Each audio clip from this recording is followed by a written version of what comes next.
আমাদের হেফাজত করতে হবে। যদি কোন ব্যক্তি আমাদের হেফাজত করে, আল্লাহ রাব্বুল আলামিন তাকে ইহকালে শান্তি ও পরকালে মুক্তি দিয়ে দিবেন। মালিকরে, যেহেতু আপনি এই বাগানের মধ্যে আমাকে দায়িত্ব দিয়েছিলেন, বাগান আমি পরিচর্যা করেছিলাম, কিন্তু বাগান পরিচর্যা করতে গিয়ে আপনি তোমাকে দায়িত্ব দিয়েছিলেন বাগান দেখাশোনা করার জন্য, কিন্তু খেতে বলেননি আমটা কেমন, টক না মিষ্টি, খেতে বলেননি।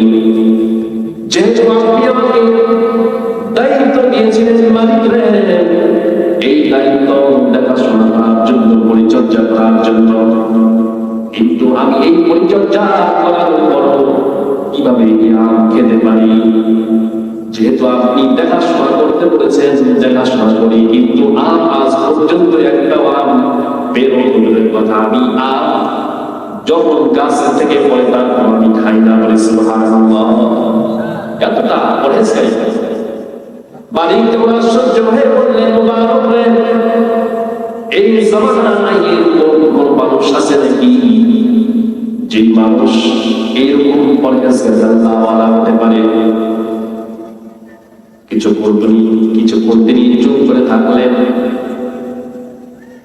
মুবারক রহমাতুল্লাহি আলাইহি জিজ্ঞাসা করলেন, মালিক কি ব্যাপার, আপনি নিশ্চুপ হয়ে আছেন, তার কারণটা কি?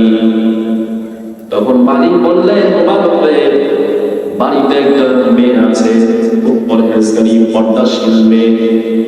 আমার এই মেয়েটা কখনো বাড়ি থেকে বের হয় না, বাড়ির মধ্যেই থাকে, নামাজ পাঁচ ওয়াক্ত পড়ে, কোরআন পড়ে।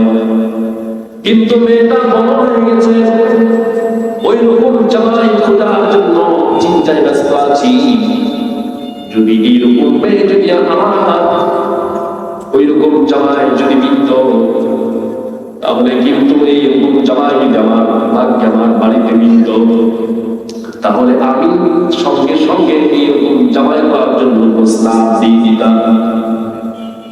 মুবারক রহমাতুল্লাহি আলাইহি বললেন, মালিক রে, জামাই করছেন দুনিয়াদারি না, দিনদারি কোনটা?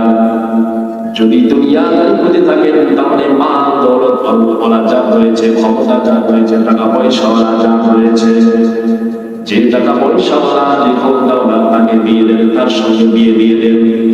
আর যদি বলেন দিনদারি চাই, তাহলে দিনদারি চাওয়ার জন্য যার ভিতরে আল্লাহ বিরুদ্ধ এবং আল্লাহ ওয়ালা যার ভিতরে রয়েছে, যার সঙ্গে আল্লাহ ভয় রয়েছে, যার ভিতরে কোরআন কারীমের আয়াত অন্তরে সিনায় রয়েছে, যার ভিতরে পরহেজগারী, আল্লাহ ওয়ালা বিরু, আল্লাহ বিরু অন্তরে যারা আল্লাহর ভয় রয়েছে, তার সঙ্গে দিয়ে দেন। যদি দিনদারি খুঁজেন, তাহলে এরকম জামাই খুঁজেন। আর যদি দুনিয়াদারি খুঁজেন, তাহলে মাল দৌলতওয়ালা, ক্ষমতাওয়ালাকে দিয়ে দেন। মালিক বললেন, মুবারক রে, এইরকম কথা আজ পর্যন্ত তোমাকে কেউ পরামর্শ দেয়নি। যাও, আমার যে মেয়েটা রয়েছে, আমি কোন দুনিয়াদারি চাই না, আমি কোন মাল দৌলতওয়ালা চাই না, ক্ষমতাওয়ালা আমি কোন জামাই চাই না। আমার ওই রকম জামাই দরকার নাই, যেই জামাই আমাদের দিন মুসিবতের সময় বলতে পারে, আল্লাহ আমি কোন কম দৌলতওয়ালা মেয়ে বড় করিনি, আমি দেখেছি মেয়েটা পর্দাশীল মহিলা, আল্লাহ বলি মহিলা ছিল, এইরকম মেয়ে অবস্থা দেখেছিলাম, যেই মেয়েটা তোমার ভয় করতো, রব্বুল আমিন এইরকম মেয়ে আমি বলেছি।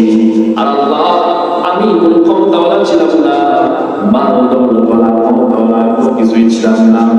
রব্বুল আমিন তোমার ভয়ে চলতাম, তোমার জাহান্নামের ভয় করে চলতাম। এই জাহান্নামের ভয় করার কারণে এই লোকটি তার মেয়ের সাথে আমার বিবাহ দিয়েছিল। আমার সঙ্গে এই আমার স্ত্রী, আমার শ্বশুর শাশুড়ির সহ একসঙ্গে জান্নাতে থাকার তৌফিক দান করো। বারাকাতুল্লাহ আলাইহি বললেন, মালিক বললেন, বরং ওই ক্ষমতাওয়ালা, টাকাওয়ালা, পয়সাওয়ালা আমি জানা চাই না, তোমার মতোই চাই, তোমার সাথে। আর তার ঘর থেকে জন্ম লাভ করলেন আব্দুল্লাহ বিন মুবারক রাহমাতুল্লাহ আলাইহি, যিনি হাদিসে মুহাদ্দিস ছিলেন, কোরআন কারীমের আয়াত থেকে তিনি ব্যাখ্যা বিশ্লেষণ করতেন, মুফাসসির ছিলেন, অনেক বড় তিনি মুহাদ্দিস ছিলেন। তারপরে আল্লাহ তাআলা গ্রহণ করেছেন। এবং তার যে কথা বলছিলাম, কথা আমাদের হেফাজত, আমাদের হেফাজত কেমন মাল দৌলত আপনার কাছে রাখবেন।